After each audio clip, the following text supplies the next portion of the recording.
Paano mo ba i-handle yung mga gupit na gusto ng client? Paano mo ba ito maipoporma ng maayos kung gusto niya talaga yung matataas na gupit? Kahit medyo bumubuka yung kanyang buhok dahil matitigas ang hibla nito. So subukan natin sa mataas na gupit ito or sa mas pantay na pagkakabawa sa gilid at hindi pa buka.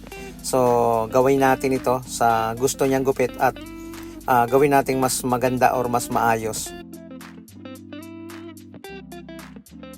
I-fade natin ito. Pwede siyang mas mataas sa mid-fade.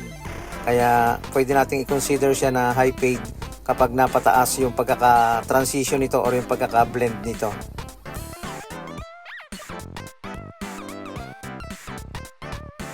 Gusto niya yung manipis na para medyo matagal daw humaba. Ang gupit na para sa kanya ay gusto niya ay nalalagyan ng hair wax or hair pomade para shiny yung buhok. At gusto niya laging locking press ang kanyang dating.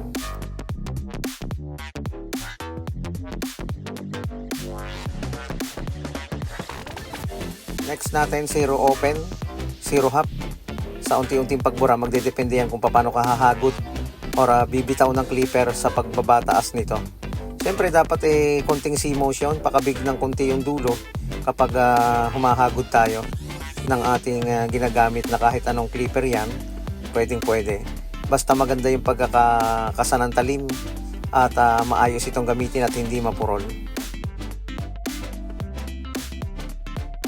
Then next natin, zero half na clipper guard para sa paunti-unting pag-blend.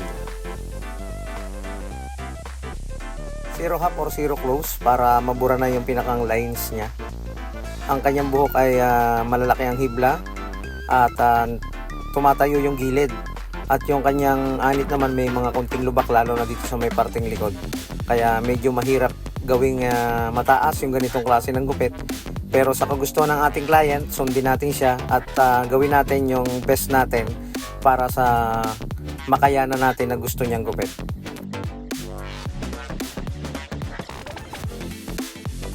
Overcomb, medyo straight natin yung pagkakabawa sa gilid at tanggalin natin yung pinakang kanto niya para masunod yung gustong gupit.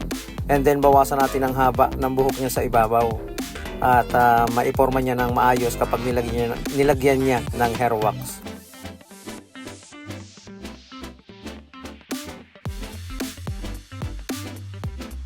Ganon din dito sa bangs, bawasan natin ng konti dahil ang kanyang buhok ay pabagsak papunta sa unahan.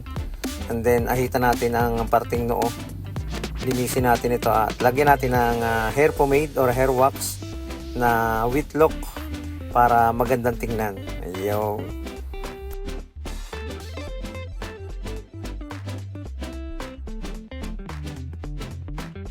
Gamit tayo ng malaking suklay sa pag-aayos ng kanyang buhok.